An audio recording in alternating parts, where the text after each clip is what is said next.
Hello there. Oh, hello there. Oh, you beat me to it. All right. We're off the rails. You know what? I'm going to start it right there and say hello there. It's over. My name is Mark, and this is episode 80 of Holocron Chronicles. I'm joined by an overzealous special guest who's stealing my hello there, and Charlie Carden. Oh, and yeah, this is I'm Ringo here. Watch out for me. You're not. Well, I mean, you didn't try to steal my thunder, so that's right. You're off to a great start, Charlie. Charlie, how you doing? Gotta be. I'm good. I'm in the middle of this Star Wars renaissance right now. As I told you, I'd been rewatching things. I got through Bad Batch because we got that coming up.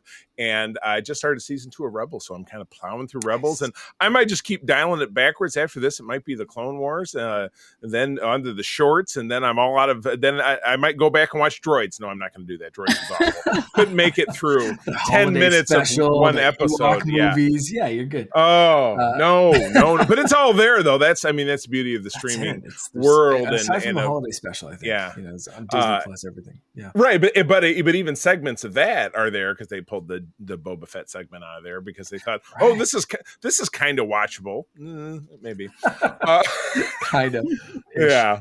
But I've been feeling the jam, and of course, we've got Bad Batch coming up. I'm bummed because I won't be with you next time because I'll be on the cruise. My wife and I take a cruise, the Star Trek cruise. Last year, it ported out of L.A., where Jedi Mama. If I would have known you at that time, we could have connected and have a drink or something. But this time we're down in Florida, and it's to the Caribbean. But when we get back, we get off the boat and we go directly to Galaxy's Edge. My wife is doing that for me for my birthday. Belatedly, my birthday is Feb 23. This will be March 1st. But yeah, I'm going there, and I want to build a saber. I'm going to build a saber that fits my leitmotif of having a Guardian saber like Luke did in the Star Wars comics that Marvel is currently publishing. Before he transitioned into his Return of the Jedi look with the green saber that he built, he had found a yellow saber that he used throughout most of those comics. So I want to have one to go with that. And then he had a look that just kind of builds upon some other elements I already have. So that's my plan for new cosplay. And then turning my hair blonde again. Do you have a plan for your original crystal? Because the original ones that you pick for your build do not include yellow. You're going to have to buy the yellow crystal at Doc Ondars. So you're going to have to make a decision. My suggestion for you is to see if the experience is the same. Because I still swear that they shined a green light on my face, and apparently the room was pitch black, and like they say, close your eyes and like see the color and whatever. And I was like, oh, there's a green light just shining on my face, and it was dark. And I have no idea what happened. So see what happens. That's how they get you. The yellow crystal. They're selling the sizzle, not the steak. That's how they're getting you. That's the stuff. We've gone and like I said, overzealous, stealing my hello there, but we are super happy to welcome back Jedi Mama on the show. How you doing? Back. Yeah. How am I doing? I'm good. I'm happy to be here. Yeah, I'm excited to talk about these comics. Thank you for making me read them. You bet. Yes.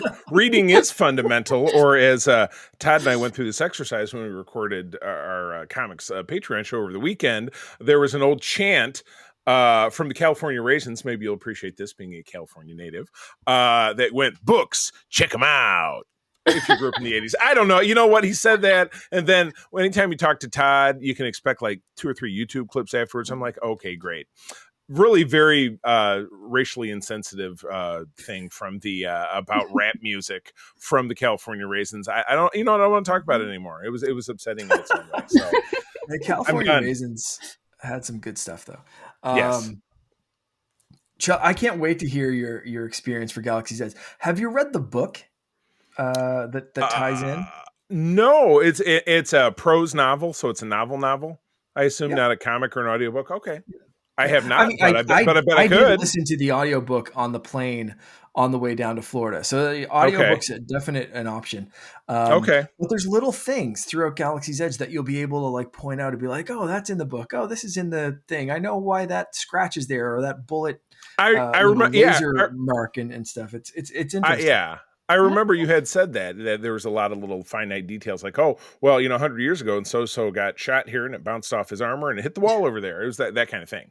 Is kind of how you described it. Yeah, that's awesome. Yes, I will do that when we're done here. I'll snag that audio book and perhaps I'll just listen to it as I'm doing chores tomorrow. So that's awesome. Good suggestion. I like it. Perfect.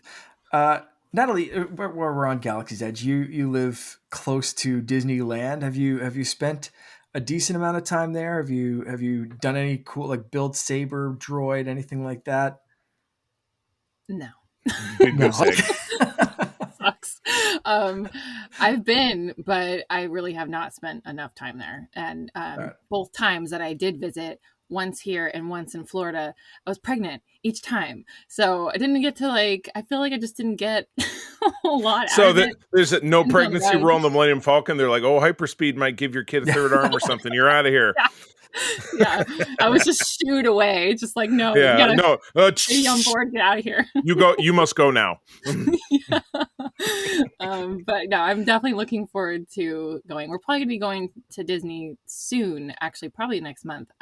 So I'm really hoping to spend some time there and awesome. Just maybe stay the night and hide. They seem to be a little bit more lenient in California for doing like cosplays or like Disney bounds and stuff like that. Like in Florida, apparently they're a little strict of don't look like a character, don't look like you're in Star Wars. My wife was checking that out and more fun. And I got a link about this is what bounding is, whatever. So you can they show some girl in a R2D2 dress or whatever. I'm like, well, I'm not going to wear an R2D2 dress, but maybe I'll wear one. Maybe I'll wear this shirt at some point, and represent us down there. And then I have various, stuff, I have my patch vest with all the different Star Wars and Star Trek patches on it. So maybe I'll go that route. But so you can't wear like a Rey cosplay when you go there, right? They're gonna be like, no. So which is a bummer because one of the costume nights on the Star Trek cruise is the holodeck night, and April and I are doing General Han and General Han, me, old man Han, and then General Leia, her, not old. So we already have Star Wars costumes packed in our luggage. So, but yes, don't want to offend the Disney gods and get bounced out, get shot by some First Order stormtroopers. That's not going to work. We'll ruin the experience. One of the few nights that they allow people to dress up. They just had recently. It was just like a Ahsoka day. My! And they allowed people in full, I'm talking full armor cosplay and stuff. It was really cool. Nice. From based on the pictures, I wasn't there, obviously. Yes. But we're just going off the rails talking about Galaxy's Edge, and we haven't even done the housekeeping stuff of talking about our Patreon. Charlie, oh goodness gracious! Do us the honors, and I gotta have to sing for my supper. Well, if you are a regular listener to this show or the other 3 programs that we have on the Secret Friends Unite Network, you know that we have a great Patreon over at patreon.com/Secret Friends Unite, where we have additional content. I had been talking about how our myself and our shared partner Todd Oxtra do a show called Spinner Rack, which is about comics. I have a show on there that I enjoy anyway called The Facts of Geek Life, where myself and a guest take a classic genre series. We take a season of that series and we grab 3 or 4 episodes and talk about it. We've done everything from Buck Rogers to New Battlestar Galactica to Buffy the Vampire Slayer to Sequest DSV, a show from the 90s. My regular partner Jen Watson and I are going to record one of those tomorrow. So we have a good time, and it is easy to try it out. By visiting that website, you do get a 7-day free trial to do that. But we do have some folks that we always like to pay homage to, who are our top tier folks who make it possible for us to make that happen. On the Friends with Benefits level, John Sedorf, the awesome Phoenix Sisters cosplay, Brendan Myers, friend of the show Matthew Keel, and Corey in HD. The BFF level is Sean, Stella, and Henry Nias, the wonderful Nias family of the Twin Cities, and my friend Missy Merchant. So we're very grateful for all of you. Thank you for what you do for us. Again, if you're listening to this on our regular feed, please visit Patreon.com/Secret Friends Unite. Snag yourself a free trial. Listen to the content. And if you like it, stick around because we would love to have you on board. Love to have you on board the friendship train. That's a toot. I don't know. I know that toot just came to me. That next time. Yeah, and, your warp whistle. Remember your warp whistle? Wasn't that your old show? Warp whistle. Yes, there you go. Bring warp whistle. I definitely. I'm just gonna insert that sound clip like randomly throughout this episode. Just like, and Nintendo fans are just like, yeah. Anyone else? Yeah. Like, oh my god, you get enough of that with Tom. If you don't want to, or can't, or whatever, you choose not to throw some dollars our way over on Patreon, you can always help us out by subscribing and liking things over on YouTube. Share with a friend, all that kind of stuff helps people find the show and hopefully enjoy what they're listening to. So lots of ways to support us, both financially through Patreon or otherwise. So we appreciate it all. Spiritually and emotionally, we are very grateful. That is it. So to show you how off the rails we went instantly, now is the time that I had in my show notes to introduce Natalie. So that's we're going to skip past that. We're toast.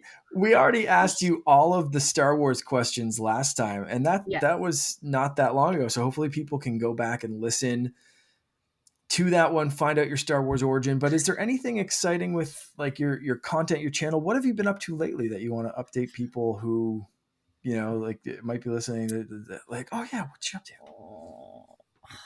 No, I'm just boring. Come on. All right, okay. All right. I don't buy it. Well, I've done more Padme cosplays, so there's that. God, so nice, so awesome. I really am, and I'm like that. Kind of just coincided with the anniversary. I didn't plan that at all, so I was like, oh, that was actually pretty good timing. So, yeah, I'm trying to just do all of her iconic looks if I can, because I just really like her. So yeah. Excellent, awesome, totally. I love it. No, it's great stuff. It's spectacular. Top shelf for sure. Awesome. Anything fun that you have like planned that you want to give us a sneak peek at what you have in, or just like we'll get it when we see it? I'm actually hoping to also cosplay Leia at some point. Some of her looks as well. So yeah, I'm just awesome. Yeah, and I don't know. Nothing else. No, you still have to wait and see. I don't even know. When it happens, you'll know. Yeah, when it happens, you'll right after you know. Yeah. Even if you don't know, who knows? Yeah, very much how I operate too. It's just like I come up with something like the Daredevil Jedi. That was just like, hey, this is. And I was watching Daredevil on Disney Plus after Echo, and I was like, I want to go back and watch Daredevil. And then I saw like the thing I use, the bandana I use for my head. I was like, that's kind of like Daredevil-esque color. I could probably do that. All right, let's cover my eyes and take some pictures. That was fun. It's a thing. It's happening. It's happening. Yeah, I mean, so with it not being related to Star Wars, I actually do really want to cosplay Catwoman. I don't really know which version yet, though. So I'm all over the place with that. But yeah, her whole aesthetic is just very fun. Yeah, without a doubt. Cool. Yeah. I'm like, I kind of want to learn how to use a whip. So there's that. I have one of those for my Indiana Jones cosplay, which is kind of an evergreen one for me. But I do not try to. Somebody when a cosplay group I used to be in said that I tried to whip them, and I'm like, yeah, I'm pretty sure that if I don't remember it happening, nor would I ever have a reason to do it, that I did not try to whip you. I bumped into somebody with the whip on my shoulder, so that's just not a very family friendly thing to do. That's not why you had the whip. It was not sexual. I know it's not super like mom life. Right. Having a whip. Well, I don't know. All shapes and sizes, my friend. All shapes and sizes. Do a Star Wars spin on that and do because who does Master Allen, who was just on the show recently as well, had a lightsaber whip on his store, so you could actually insert that into. Actually came from the old Marvel comics, which we're going to talk about one of the newer ones tonight. But the Marvel comics that I grew up on back in the 70s, there was a kind of a quasi female Sith-ish character, like a precursor to what's her face, Asajj Ventress. Yeah. That was called either it was Lady Sheba or Lady Shiva, and she had like kind of like a almost like a circuit board looking kind of outfit, and she had this electrical whip. So I will find you guys an image. Maybe I'll share that on our Discord. But there is a very, very clear cover image where she's fighting Luke, and you see her kind of with the whip back like this. It's really, really pretty fantastic. They've brought that dig into it canon with some High Republic stuff. Like that's not even Legends anymore. It's officially canon with some of the High Republic. So good deal. Yeah, lightsaber whips. They're a thing. So you could do like a cool crossover of Catwoman lightsaber whip. That'd be badass. That High Republic is something, Mark. I remember when you and I started the show 80 episodes ago, we were talking about a lot of content that we just kind of touch on, and the High Republic was one that we read a little bit of here, a little bit there, and that was now almost 4 years ago, and they're still making them. I thought when it first came out, I thought it was a miniseries, and they're on their third or fourth volume now. So with the benefit of Marvel Unlimited, which is, and Comixology, which is how we read this book that we're going to talk about. I got homework to do. I just got to buckle right down and do some reading, because I used to read every night before bed. That was my thing. And you get away from it, and you just got to kind of get yourself back into the habit. So I want to do that. But High Republic, that's a good goal, and it's something that we could talk about in the future. Not that I want to pump up, the second half of our show too much. We want to get there organically, but we're doing something kind of crazy and new that is related to comic books tonight. So I will say no more. Yeah, we'll get there very soon. But first, we already kind of mentioned it, so we might as well jump right in.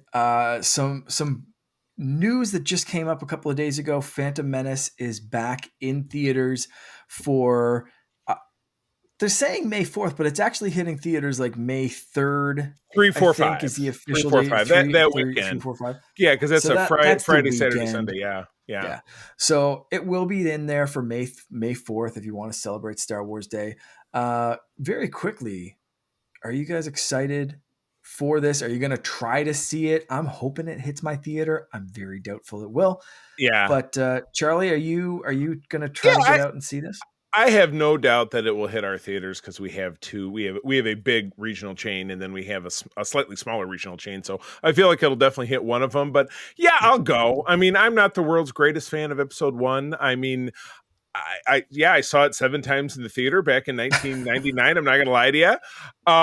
Me and my ex-wife, she was a huge fan. She loved Jar Jar Binks. So if you can tell, that's why maybe that's why we're not together anymore. I don't know. No, it's definitely other reasons. Love for Jar Jar. Oh, but it was. It was a big. The movie was a big deal, because we hadn't had an original Star Wars film, in over 15 years. Everybody was, sizzling from having the original trilogy re-released in the special editions just a couple of years earlier. So this was a very big deal, because the Star Wars mythos was going to just take this jump forward. And like I said, I'm not the biggest fan, but it's funny. Something that I talk about a lot is that looking at Star Wars is a lot like looking at episodes of Star Trek maybe that I don't love so much. There's a bit or a piece or a scene or a character development. So if you took nothing out of Episode 1 but the pod race, which was fantastic, and the Duel of the Fates, do you need anything else? The rest of it can be it's some padding and filler, and Natalie Portman's hot, that's great, but I mean, come on. But Duel of the Fates, certainly up until that point, when it came to lightsaber content, what do we have? Oh, Darth Vader lurching around and Obi-Wan Kenobi, ow, my hip! And then Luke doing some flips and stuff, and Yoda's a puppet. But this was, this was a big deal. This was getting to see the Jedi Council and different Jedi, and Samuel L. Jackson, who's back in the news this week. I don't know if you saw this headline that he's like, Mace isn't dead. Bring me back. Who the hell messes with Samuel L. Jackson? He's done that a couple of times. I love that shit's going to go down. He's going to be, one-arm Mace, Popeye the Sailor Man. Just watch out. But I feel like it'll come. Maul can survive getting cut in half. Yeah. Like, I mean, the robot hand, it ain't no thing in Star Wars. Yeah. Luke had, several, and it's not a big deal. We'll probably go see it. April and I will go see it, and we'll probably cosplay as well. So, I mean, why wouldn't we? Yeah, big time. Natalie, with yourself, inclination to go see it? Is this one at, like, where's this rank for you? Considering I've literally never, I didn't get to see them in theaters at all as a kid. Wow. No. Oh, okay. So, Nothing. but you. I've never Wow. seen a single Star Wars movie in theaters. Wow. Yeah. Sequels, nothing. Wow. Okay. Nothing. So I'm like, fuck yes, I'm doing this. And I Okay. definitely want to Nice. cosplay, and hopefully, Well, yeah. you have all your Padme, so you could go and then maybe you'll pop out into the restroom and come back and you're wearing a different one. Go in there, do the makeup, and you do the makeup and you have the big headdress thing. You're like, hold on, I'm going to go and blocking everybody's view in the theater. Yeah, I'm going to change into the purple one from the end of the movie. That'll be like, oh, my feet. I'm glad I'm sitting down because man, there's nothing. The worst part of cosplay in any kind is the footwear. I'll tell you, without a doubt, especially being at a con, because my wife and I, we run a Star Trek fan club and we do shows and we're on our feet, 6-8 hours in those boots. Oh, it's tough. Oh, no. Anyway, but I digress. Yeah. But yeah, no, it's definitely awesome. A must for me. I feel like it would be silly not to go. Yes. So hopefully I can get out and do that with 3 kids. Yeah. I don't know how it's going to happen, but it's tough. Yeah. I got like movie passes from my brother-in-law for Christmas and still have not gone to see a movie at all. It's like, and that's one kid, like 3. It's gotta be just like, how do I escape this?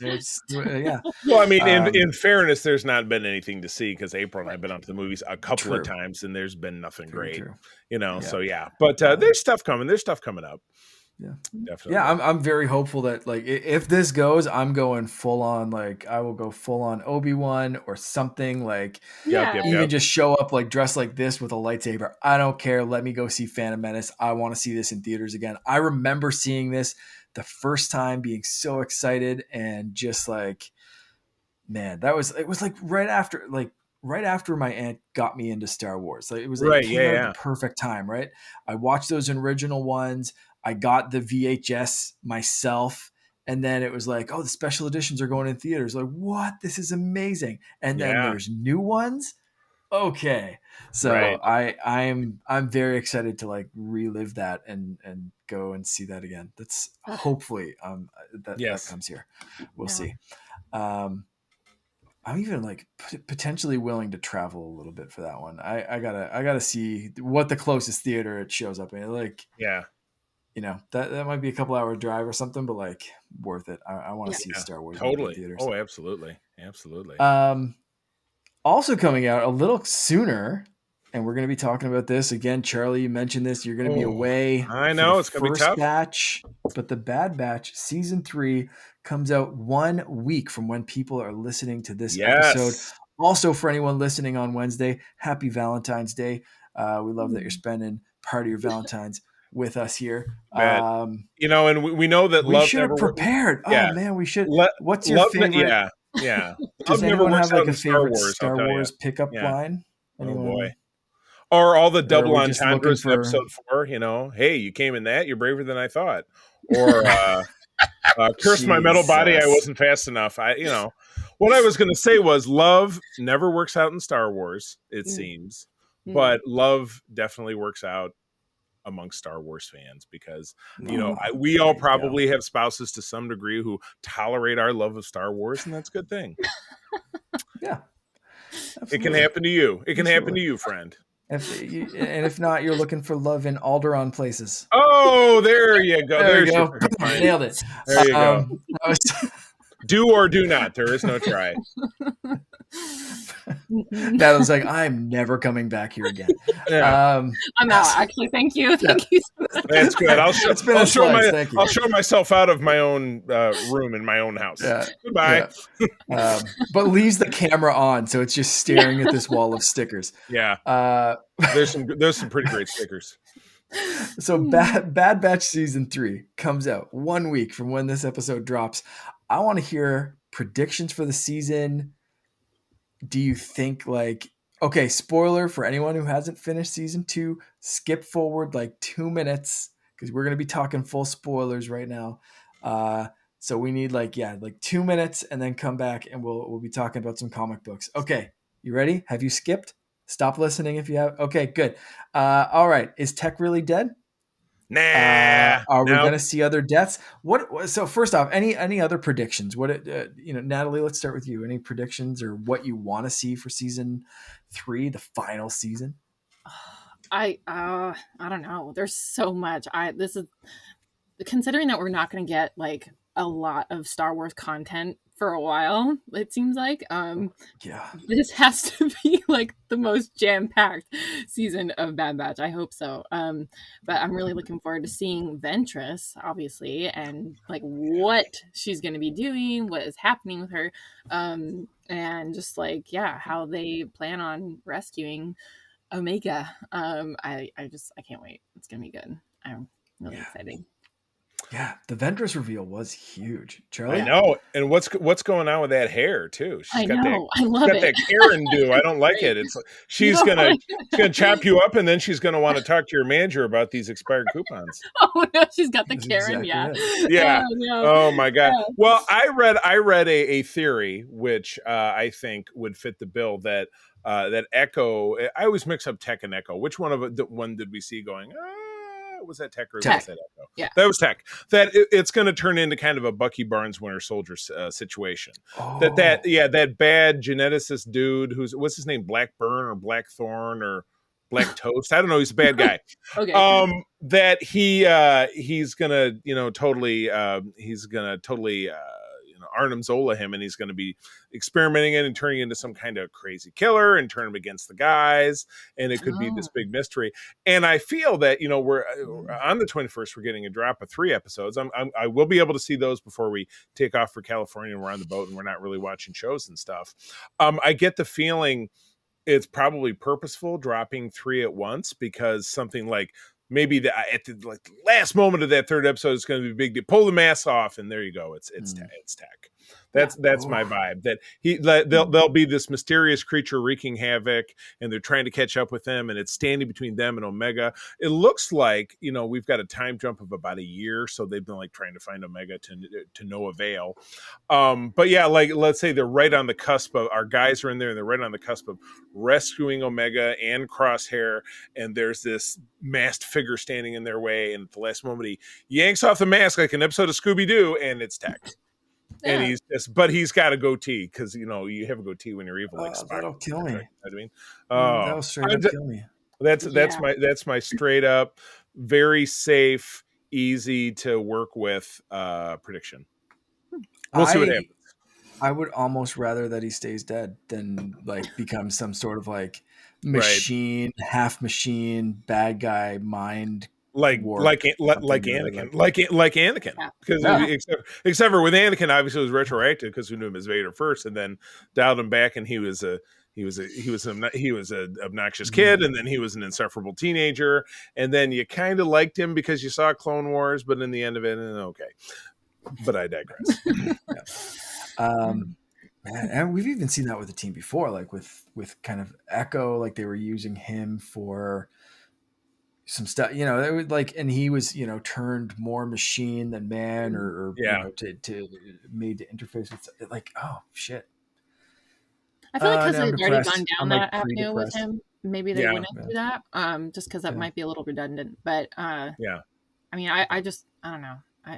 That was hard to see Tech go. That was really sad. Yeah, he did the big trust fall. It was a tough one. I'm gonna throw out from my prediction. I would just, and I say this for everything, it's like it's gonna be a running joke on the show. I want to see Cal Kestis. I did like sure, why not? Yeah, Jesus, like, throw him in there somewhere. Put him in something else. Like he's such a great character. We don't have you in live action yet, but we got you in this cartoon, so it's a step closer, right? It's not a video game. Closer. That's it. I mean, it's crazy because like literally, it's him. They could just put him right in. Exactly. Like, and the thing is, it might be a smarter move for them to kind of inch him into it, because video games are, they're big, but they're more niche than cartoons are, with the main thing potentially being live action, and that's how people think of Star Wars. So potentially moving him out of the video games into the into the cartoon realm, which is more accessible for people that don't play video games, but everybody's got Disney Plus. And then from there, okay, now we're going to move him into a show. Now you're going to see him in, Ahsoka season 2 or the, Mandalorian, or whatever comes next. You know what I mean? So yeah, that could be, So how would Cal fit in? Because he's still pretty, he's still pretty young. He's just a little fella. Timeline wise, the second game fits into Obi-Wan's timeline. So we're still way before, because we're right now. This season would be like Revenge of the Sith plus 3 years, maybe, because season 1, 2, 3. But that's a perfect opportunity for them to help him get to Braga, the scrapping planet that he starts off in Jedi Survivor. Like, someone had to help him get there. So as he's a child laborer, he's like a 12-year-old with a pickaxe. I'm working on the railroad. Yeah. And then he goes and starts taking no child labor laws in the Empire. It's fine. It's fine. Everything's fine. Put the kids to work. It's okay. Yeah, that's exactly it. Do you guys predict any other major deaths? Do you think all the Clone Force 99 is going to make it out, or do you think or want a happy ending for season 3? I mean, for you guys? The easiest way, and it doesn't necessarily mean the best way, is for them to all go the way of Rogue One. Because again, these are characters that we don't see again. And it was interesting. I was reading on Wikipedia earlier this evening, because I was reading about the clones. They get a reference in the canonical material from Admiral Holdo, who we met in The Last Jedi, in something she was writing, and she compared them to an elite squadron of stormtroopers, which are also from the comics, but referred to them very much in the past tense, in so much that they're not around anymore. But you just don't know. There's that persistent rumor that in Return of the Jedi, of the rebel commandos, the guy with the white beard at the shield door was Rex, but it's never really been. I'd have to go back and don't quote me on this, but I'd have to go back and double check. But I don't know if that's ever been officially confirmed. But I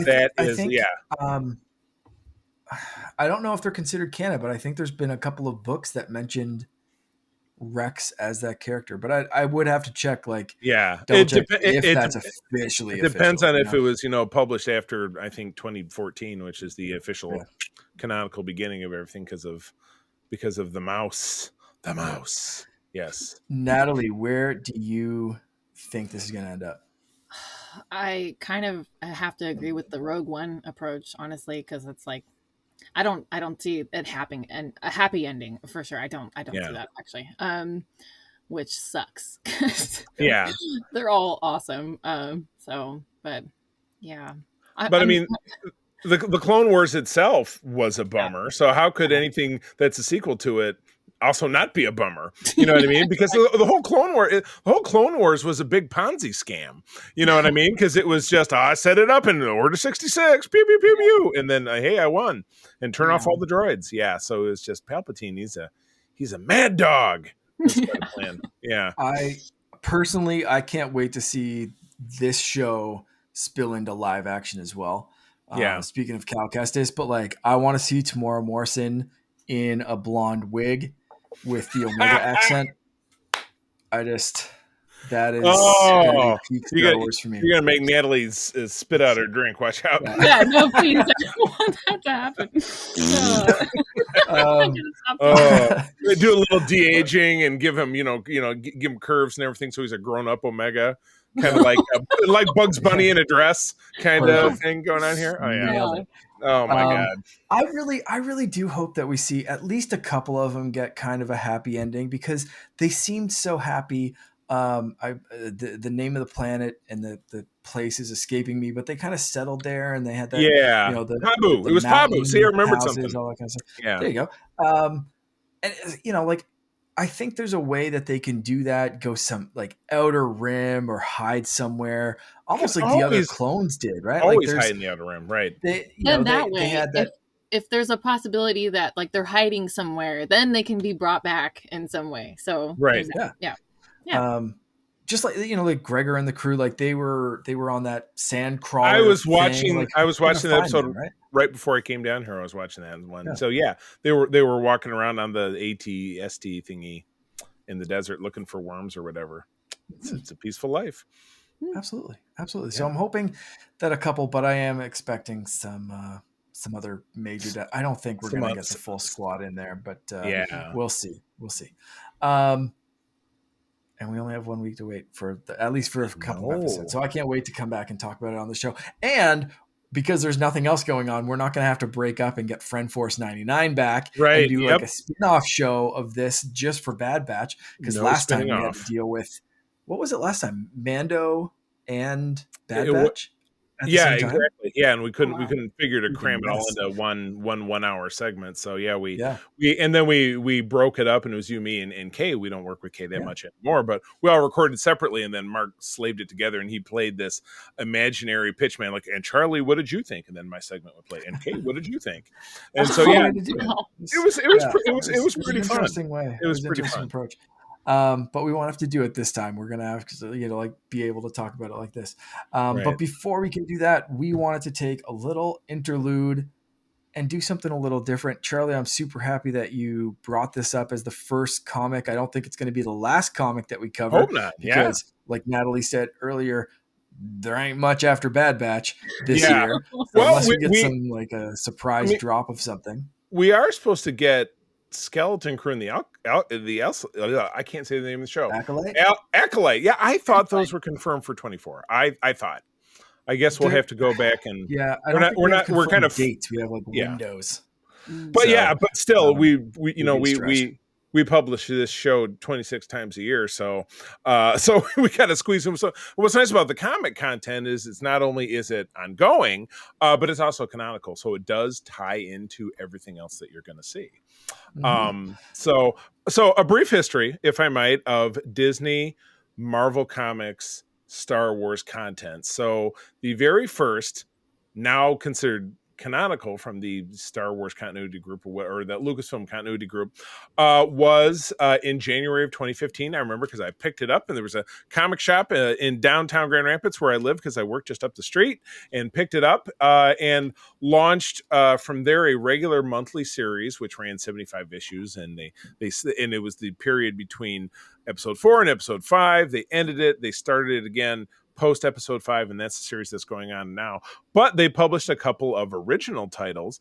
Dr. Aphra, who's a great character that gets introduced in what we're going to talk about, and this title that is the focus of what we're talking about, which is just a solo Darth Vader story that focuses on kind of his own adventures and misadventures and doing stuff behind the Emperor's back. But it also much like, kind of the coda to this story, we read that final scene where this one character shows up and makes a big reveal to Vader that he didn't know before.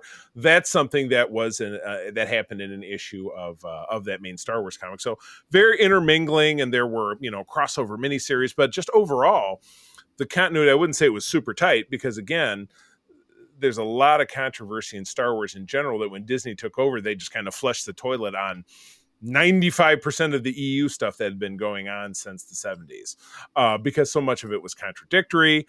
So much of it was just crappy. And some of it was great. And we've been, fortunate that little bits and pieces of that, like Thrawn, for example, have been worked back in to what's continuity, albeit in a different way, because the whole Thrawn thing was in the novels was post OT, where this was, or Thrawn was a character in Rebels, which was pre OT. But anyway, so Mark and I were talking about this several months ago. I said, what are we going to do when we don't have any content? And I'm in the same place over on Code 47, which is why we have a new segment there where we kind of do our random episode that we do a deep dive into a single episode that we pick from the roll of a dice. Because there's now 900 episodes to choose from of all Star Treks. So that's pretty easy to do. So we did this. So I started talking to Mark about this several months ago, and I started just building a spreadsheet, and I said, here's, some easy to read arcs that you can get off Comixology, or alternately you can get off of Marvel Unlimited, both of which obviously, I use for the material that Oxford and I talk about on over on Secret Friends. And we picked one, and I thought going with Vader would be a great way to go. So it's the first 6 issues of that title, which I believe was first published in my tablet diet. 2015. So really concurrently with the other title that I was talking about. So, that's a lot of talking for me. So Mark, back to you. Yeah. All right. So basically for this, we read volume 1. I think I had read most, if not all of the issues, or at least a few of these way back, I think when they were first kind of released. But it was really cool to revisit. So first off, I just want to get some like general overall thoughts on this one. We're going full spoilers for this one. From here on, if you want to read these comics and find out what the big reveal is and you don't want us to spoil it, thank you for listening. Come back afterwards and we'll discuss all of this. But for right now, we're discussing the first 6 episodes. So that's Vader Volume 1. And I just want to get some overall thoughts on what you thought about these 6 issues, this full collection, the story arc, when it takes place. Like, did you feel like they picked a good spot? Is it a story worth telling? Natalie, let's jump in with you. What were your overall thoughts? I really liked it. I thought it was like kind of like an intimate, like a little bit, I don't want to say slow, but it was just like a way to kind of, I don't know. It felt like there was so much detail crammed into just those 6 issues. So I'm like, wow, Yeah. it felt like there was a lot there. And like you mentioned, Dr. Aphra, I'm like, I've never heard of this character at all. Oh. And I'm like, I love her right off the bat. I'm like, I want to know more about her. I want to, I want to see where this goes. I haven't read the rest of these, obviously, but I'm definitely just these first 6. I'm like, I want to keep reading. So yeah, totally. They're really good. Yeah, and Afro, so great. Is a huge favorite of my wife's, and she's we're actually and you guys are both cosplayers, but I've dabbled for years with getting involved with the 501st because I have a lot of friends who do it. We do a lot of cosplay with the Star Trek stuff, but we've turned a more serious eye to potentially getting involved in building costumes and submitting and getting approved and doing events with them from time to time. And Dr. Aphra is my wife's my wife's choice. She had a base costume a while ago. My wife lost 100 pounds because she had bariatric surgery, so we got to start all over again. But I did invest I have a great leather gun belt that was Luke's belt from The Empire Strikes Back, which was not inexpensive. I bought an Aphra belt for April, same vendor, also real leather, also really worthwhile and quality. So that, and I have, so I was looking at, I'm going to do a Krennic because the hair helps, you know what I mean? So, and I have a base of that costume, but Aphra was a runaway character right away, got very popular, and then spun off into her own series, which I think I started maybe in 2016 or 2017.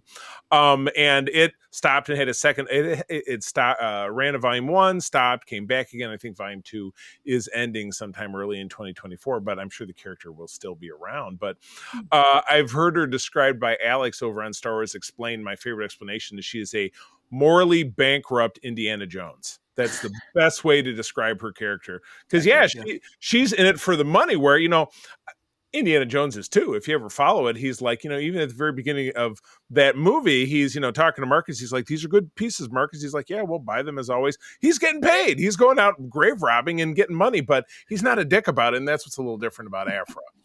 But nothing is more exciting than Aphra than her friggin' counterparts, her sidemen, her companions on this journey, the friggin' murder bots. And they're back there on my Star Wars shelf. I have one shelf that's just bounty hunters and ne'er-do-wells. It's this second from the bottom directly behind me. And I do have Aphra and the murder bots on there. And they're fantastic. I think and I always get them mixed up. BT is the astromech unit with all the guns and stuff, and 000 is a protocol droid with knives for hands and stuff. And he talks about how excited he is to torture people, and he's programmed to kill.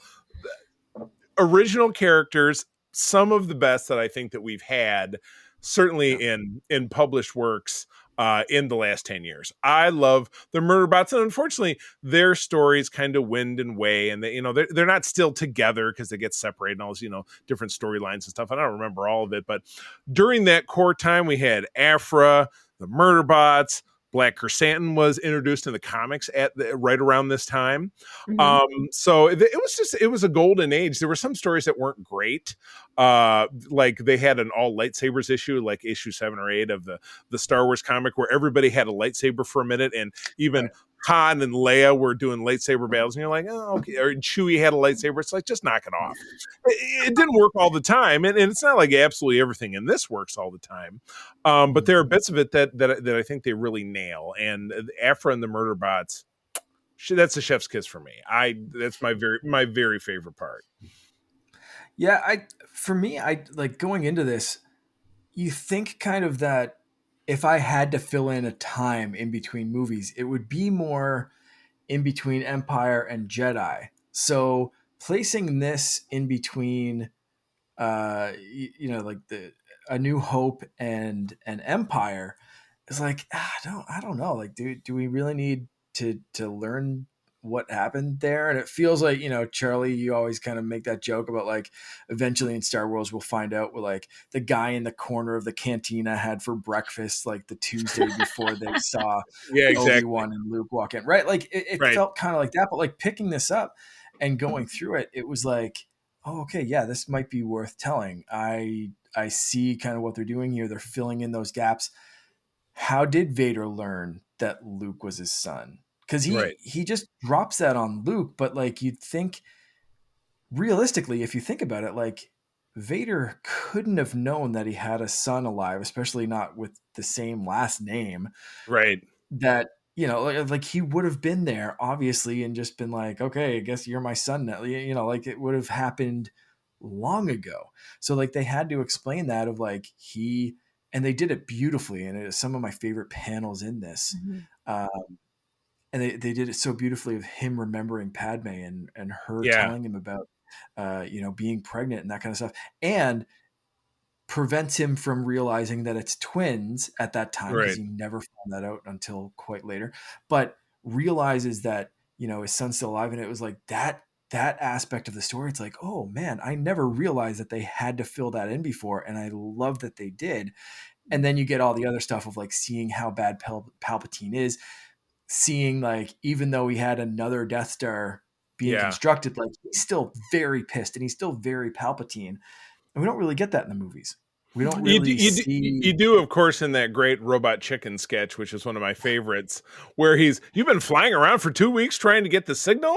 A bunch of pissed off teenagers blew up my Death Star. You got an ATM in that chest pack light bright. Light bright on your chest. Oh, it's good. An ATM in that torso light bright of yours. Yeah. Your feet must smell like leathery burnt bacon. Feet wrapped in leathery burnt bacon.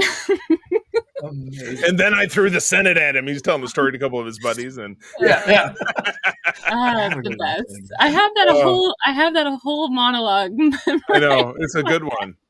And then he hangs up the phone. He's like, I love you too. Click. I love you too.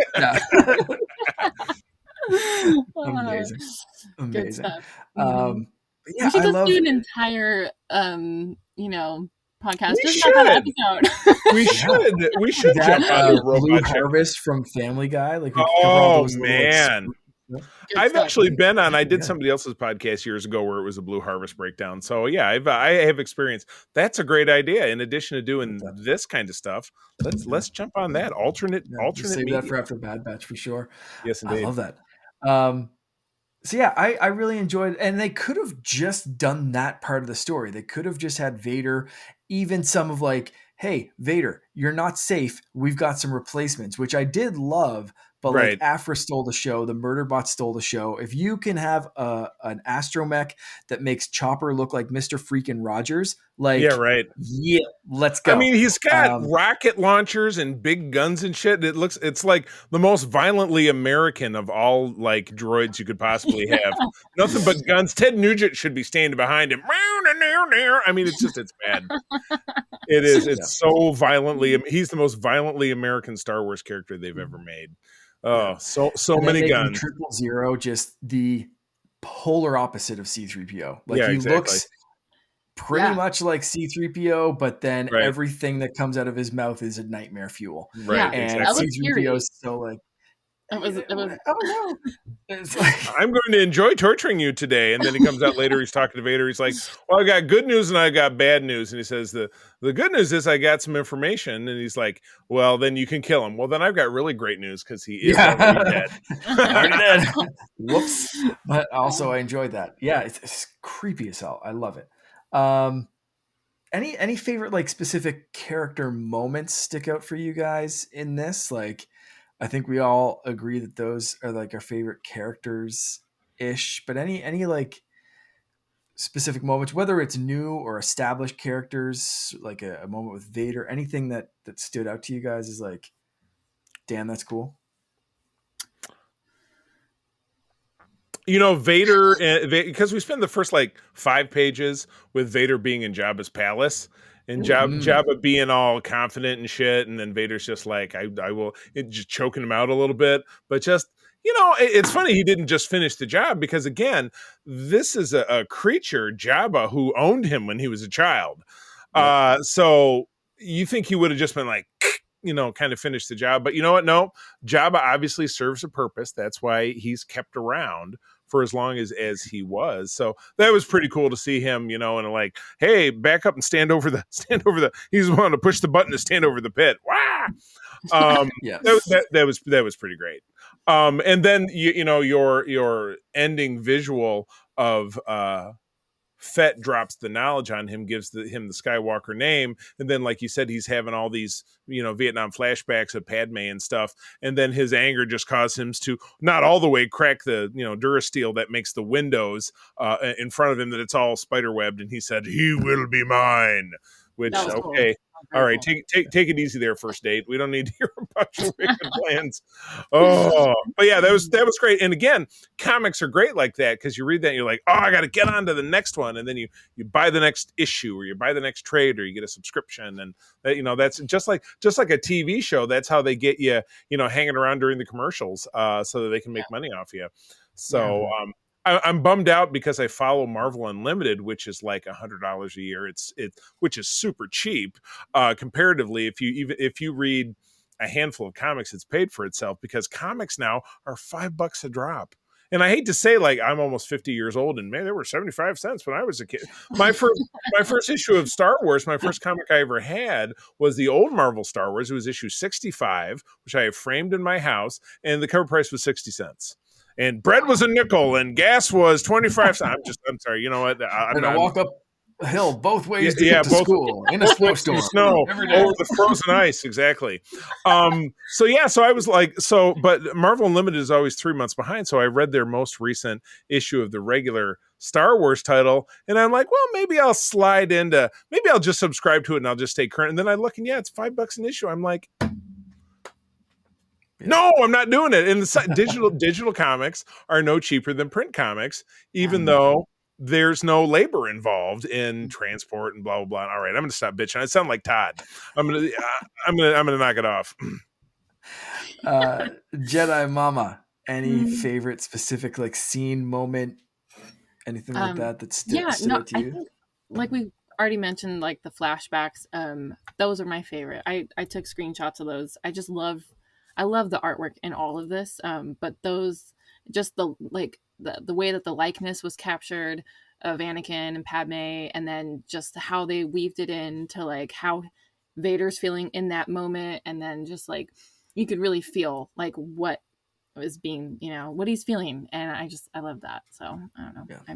You know how I feel about Anakin and Padme, so I'm like, those are my favorite parts. I'm having feelings. I totally understand. I got you. Kind of going off of that, actually, like one of the things that both of you just kind of mentioned is like feeling what Vader's feeling and seeing the parts of Anakin. But I love the evolution of that. And Charlie, you brought up a great thing of why didn't he just kill Jabba? And I think Vader at that point is still respecting the Emperor. He's still listening, you know, the Emperor, right. He needs the crime bosses. They don't have the Death Star anymore. How are we going to control this? We or need the Senate. Guys like Jabba Senate the Hutt. was important to keep things in check. Right. Yeah. Like, and that, like, there's still this kind of like respect there of like, I probably shouldn't kill this guy. He's a crime boss. He's loyal to us. Yeah. You know, I'll let him live. I'll choke him a little bit. I'll pretend I'm going to step on his stupid trap in the floor. But like by the end of it, you see full Vader of like, he's going to be mine. The Emperor thinks he can replace me. I'm going to replace the Emperor, and Luke's going to be my apprentice. And I'm lighting the whole thing on fire. It sets everything in motion that it does take chronologically another almost 5 years. And even at the very last moment, I mean, that's the suspense at the end of Return of the Jedi, as Palpatine's sitting there zapping the shit out of Luke, and Vader's like sitting there picking his nose, looking at Palpatine, looking at Luke, looking at Palpatine, and before the special editions came back, and he goes, no, he just didn't do anything. He just, if you ever watched the original cut, he just picks Palpy up and walks him over and then throws him, doesn't say a damn thing.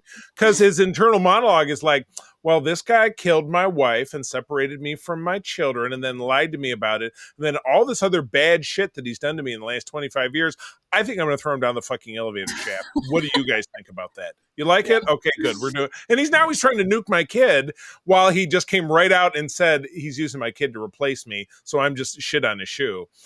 So he's the absolute worst. So it just, that was just the nail with Vader. But this really illustrates and really things that come before this in comics and his appearances, you see him and other things just prove that, it's a super abusive relationship. And it just, Palpatine is it reminds me of my ex-wife, just keeps beating down on me until you crack. And then you got to go kill some younglings. Okay. I didn't do that, but Jesus. You get I know we're unraveling a lot of trauma here. Sorry about that, but no, it's just an extremely abusive relationship, and this was, like the spider cracks in the windshield of his Star Destroyer. His brain is starting to break a little bit. I think that I mean, I guess that's also kind of like just seeing it from that point of view kind of makes him more. It humanizes him, and you kind of feel.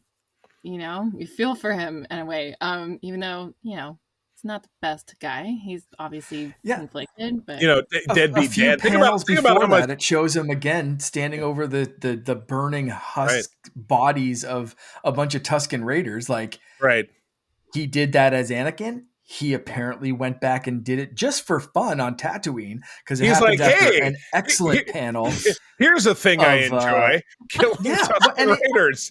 And he's just there to meet with Boba Fett and Black Chrysanthemum. And he's when am I going to be here again? I'll go do it. In the wind. And he's just on looking great.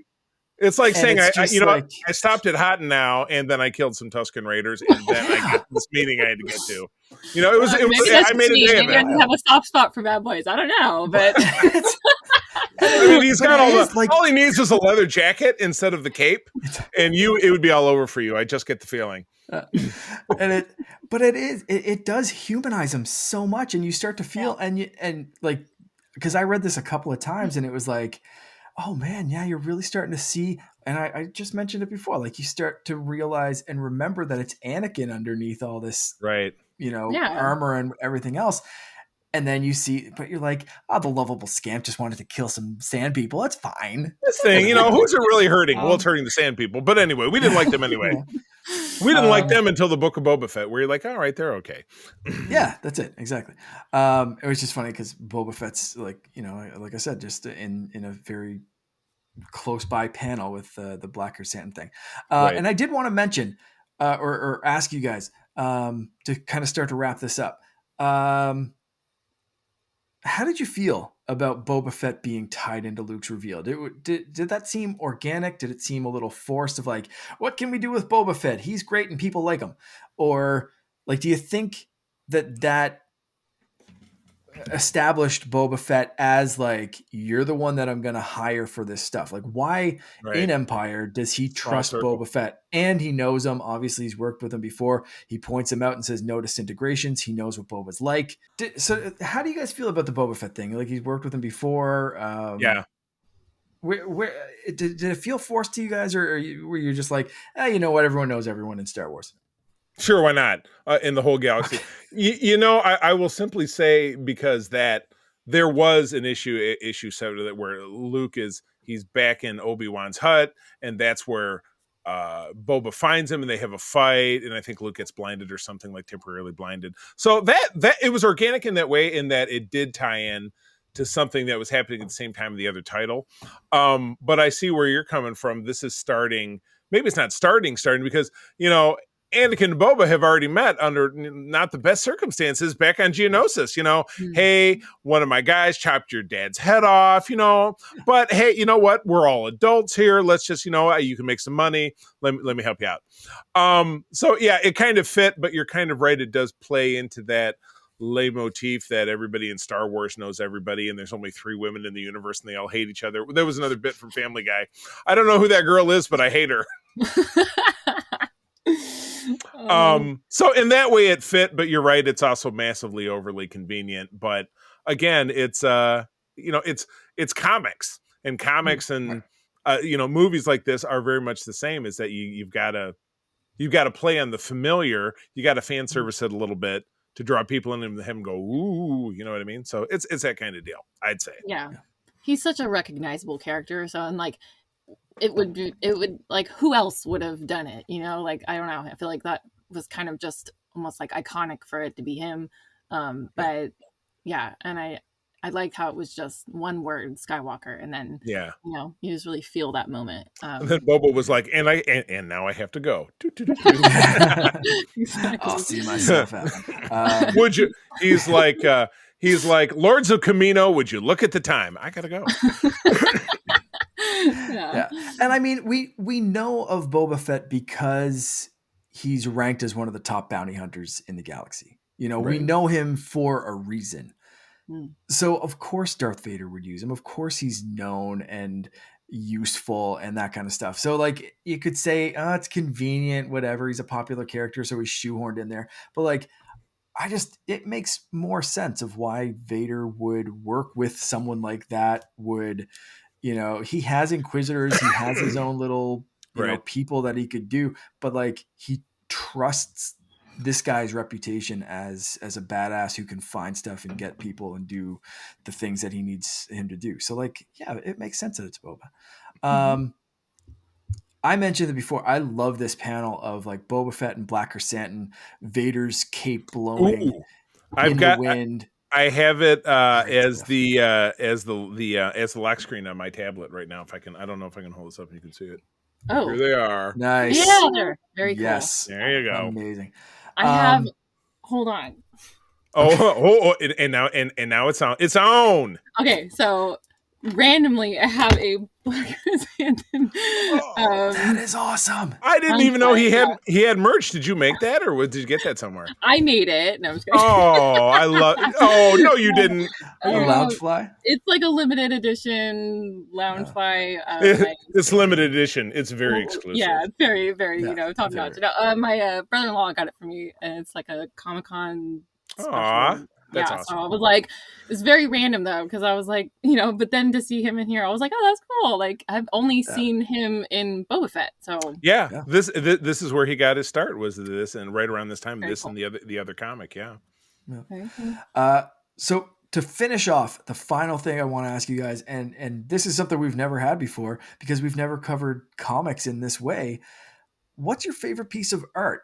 Favorite panel, or like one frame or something? Like, Charlie, is that yours? Like, it's literally your lock screen right now. Like, I would go for it because they're a great pair. They are the other side of the coin of Han and Chewbacca.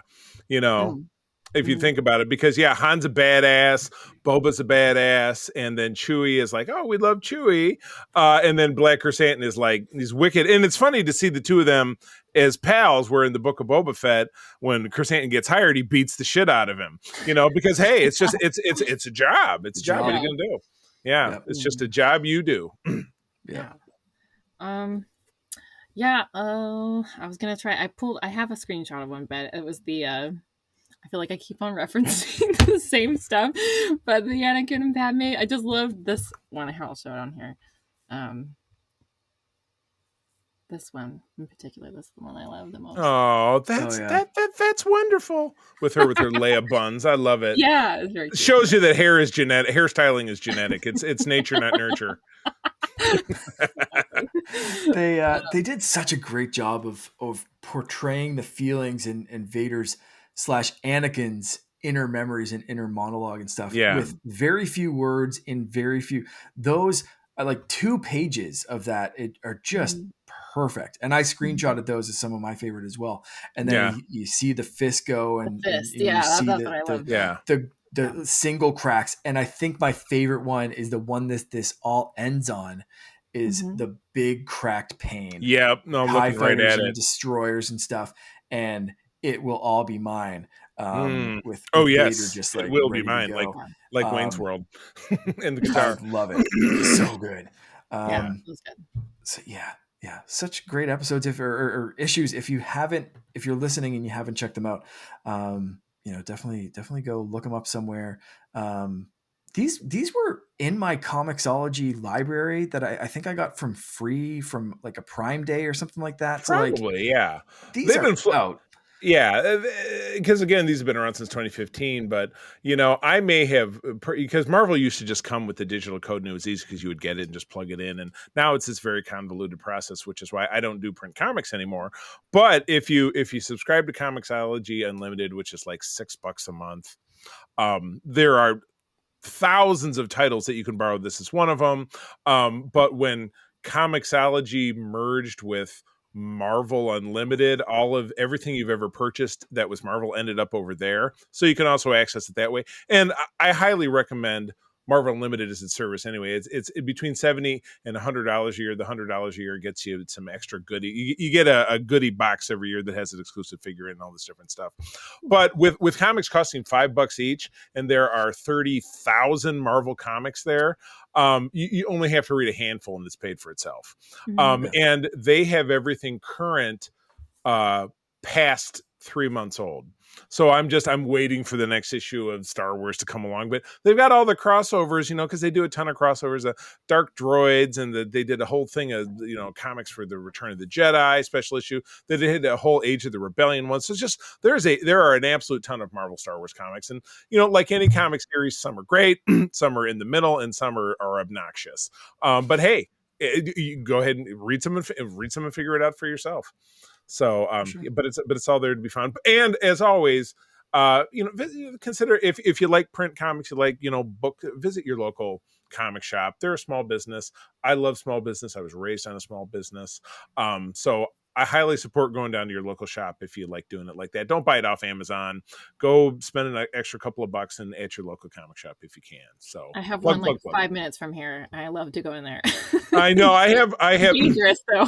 the shop that I grew up going to, the guy sold to a couple that's about the same age as April and I, and we've become friends, and I love going in there. I've got another shop that husband and wife bought it about 5 or 6 years ago, and we love going in there too. So, for a small town, we're a very medium-sized town, we have a couple of really great comic shops. So I love that. So plug. I'll keep plugging the comic shops whenever I can. Absolutely. Awesome. Natalie, thank you so much for joining us. Yeah, this has been a very fun conversation, a very different one. Charlie's used to comics. I am totally not. So it was good to have another comic novice join us and give some impressions. As you guys did great as comic novice. I am very impressed. Perfect. Very impressed. Please, go ahead, please. I was going to say, please share where people can follow you and keep up with all the stuff you do. Who, me? Oh. Yes, you. Who, me? Yes, you do. You know me. I'm Jedi Mama on there. So Instagram, and I don't really mess with TikTok as much anymore, but just mainly Instagram. That's it. I've only have so much time in the day for all these apps. Yeah. So, but that's it. Mm-hmm. Awesome. Perfect. Very good. Mark, what about you? You can find me. I just changed everything up. So I separated my video game and my Star Wars stuff. So you can find me on Instagram and sometimes TikTok, but it's mostly just the same stuff from Instagram minus the photos. So Instagram is definitely the main spot for me as well, but that's Canardian_Jedi. Nice. And I do dabble a little bit. My Instagram is not interesting, but I mostly look at you guys because you guys do fun stuff and I really don't. But I am C3 Carpenter there, which is my Facebook name. That is not my real name, but you know what? It's good to have a pseudonym. I'm also very active on our Secret Friends Discord. If you're not a part of that, please join in. We have fun conversations about all this kinds of stuff all the time. But the main way I keep myself busy is my wife April and I do run the USS Grand Petoskey. We're one of the bigger chapters of the International Star Trek Fan Club in the world. We're based here in West Michigan. I do have the privilege of running Region 13 for SFI, which is Michigan and Eastern Canada. If you're a Trekker within the sound of my voice and you would like to learn more about SFI as an organization, sfi.org is the website. Also, ussgrandpetoskey.com. Drop us a note and I'll be happy to hook you up with Trekkers where you live, no matter where that is. So that's it for us, friends. Thanks for joining. I'm going to tell you, as always, that sharing is caring and to keep on trekking. May the force be with you. Rex, play us out.